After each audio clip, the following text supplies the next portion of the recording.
Hi everyone, it's Jerry. I have an instructive game to share with you from 1936. On the white end, Mikhail Botvinnik playing against Emmanuel Lasker.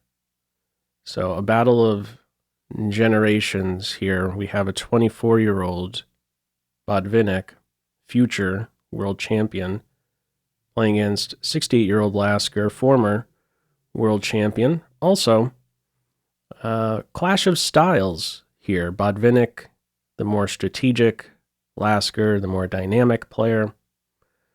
Let's see how this one plays out. After these first handful of moves, we're working with a Catalan opening.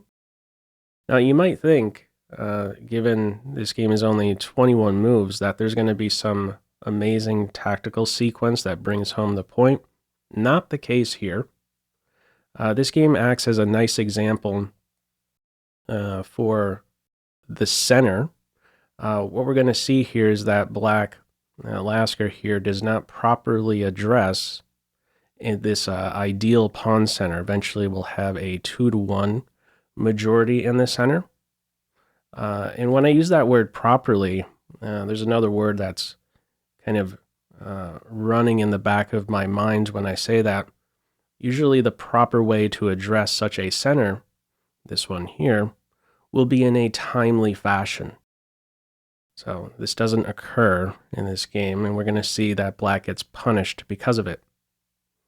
Now, the follow-up here, we have c6, maybe hinting at b5 to hang on to the pawn.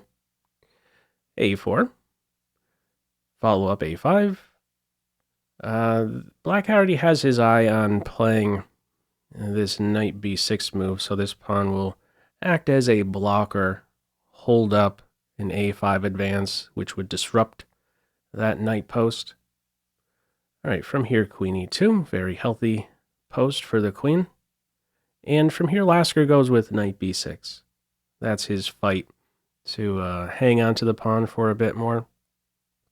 Another approach available for black is with b6, bishop to a6. In that case, white could look forward to continuing to develop knight d2, next looking to regain the pawn with the knight. Keep in mind, after b6, queen takes pawn, there would be a skewer. All right, black's approach here is with knight b6. This knight wants to jump here to e5, but doing so right away would hang the d4 pawn. So it's first rook d1. From here, bishop b4, healthy square, a weakness in white's camp. It's a hole ever since a4. Also paves the way for queen e7. Right now, white's ready to hop in the center. Next, ready to collect the pawn. Queen e7. Bishop to e3, more development.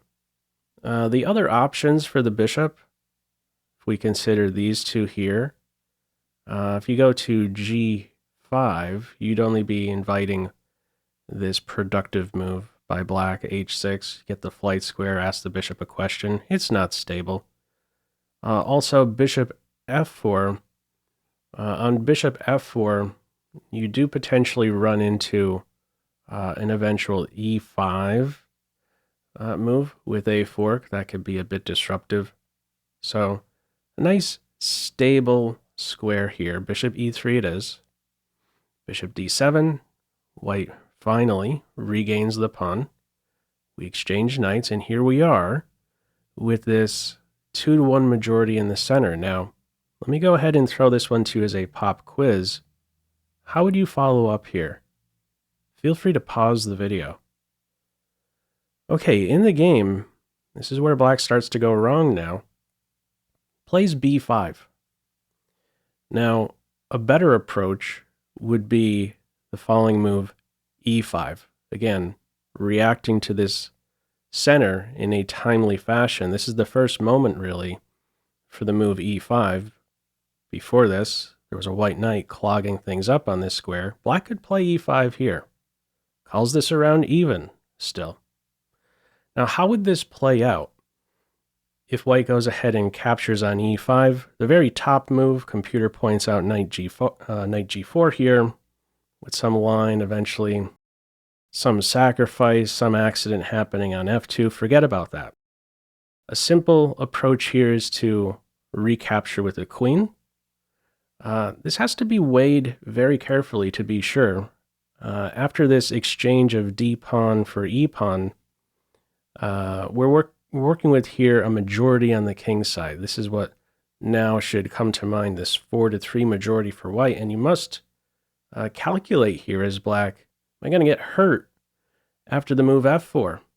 What if these pawns now start to roll? It's a little bit flimsy. The knight given a kick, maybe the bishop will hang. This is as far as I'm going to take it. I want to point out that in response to f4, queen h5, and things are cool here for black. Eyeing up these weaknesses, these light squares, the bishop, the knight have some jumps to these squares. If there's a follow-up e5, knight g4 is there. I guess I'll take it out just a hair more to demonstrate. If you grab this bishop, that's not going to end well for white. Queen takes h2, followed up with knight takes bishop. That hurts. Queen is toast. So my point is that e5 was appropriate. An important move here. How it's played in this one, b5 on board. And Botvinnik simply falls back here to e2. Now, what Lasker may have been banking on at this point is the following. He's prepared to temporarily, I believe, sacrifice a pawn in the following way. If Botvinnik captured here on b5, play starts to become a bit more dynamic, sharper position. There's some open lines here. Development with tempo. Where does the queen go? Let's say she falls back. She has a responsibility. Then there's this cute little move, queen to e8. What do you do with the knight? You have to move it here, and we could have this exchange, and in the end, something like this we may be working with. A passed pawn. So a sharp game ahead. Maybe first grab this pawn. Sort of feels like in this position, the a pawn will be a connected passed pawn, with the bishop there as a sturdy defender. All right, Botvinnik does not go for the material. His response here to b5 is to simply fall back. And the follow-up from here is rook b8. Best is to grab the pawn. Computer's pointing this one out. All right, rook a to b8 here. Seems very sensible. Off of any tricks here on the diagonal. Another pop quiz for you. How would you continue here?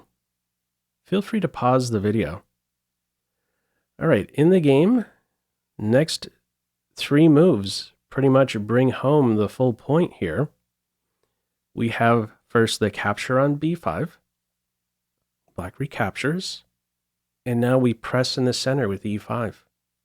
What is this knight supposed to do? Black is officially getting overrun now with this central majority. If you go to the center, you're simply losing a big pawn. These are not options. The knight hits the reverse button, goes to e8 here. There's no time to insert. Bishop takes knight first, with the idea to next hop in here because bishop takes knight, we take this knight, and we're on the queen. So it's knight e8 in the game. Follow up now in d5. Again, black is getting overrun. Nearby, there's this idea of d6, obtaining a connected passed pawn, which is deadly. What does black play here? Captures on d5. If you take this knight first, white is not immediately recapturing, but instead first inserting in d6, and there you go, connected passer. We take it out just a hair more. I want to just show you just how powerful this structure is. I mean, look at the effect it would have on this knight. What's the knight doing? What's the rook doing? How do you undermine this point?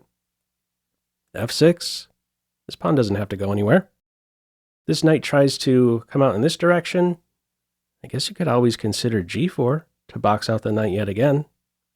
Wherever this knight goes, these are the only 2 options, it would seem.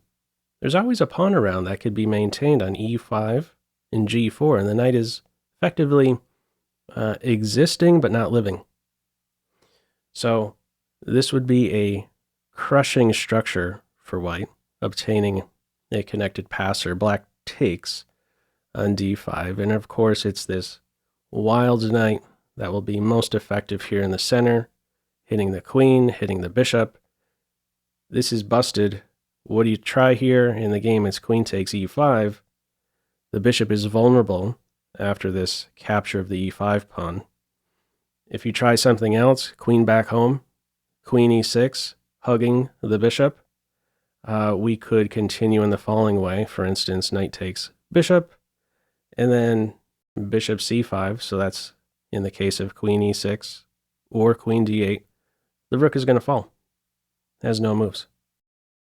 All right, how it's played in this one, we see after knight takes d5, queen takes e5, knight takes bishop follows, and black resigns.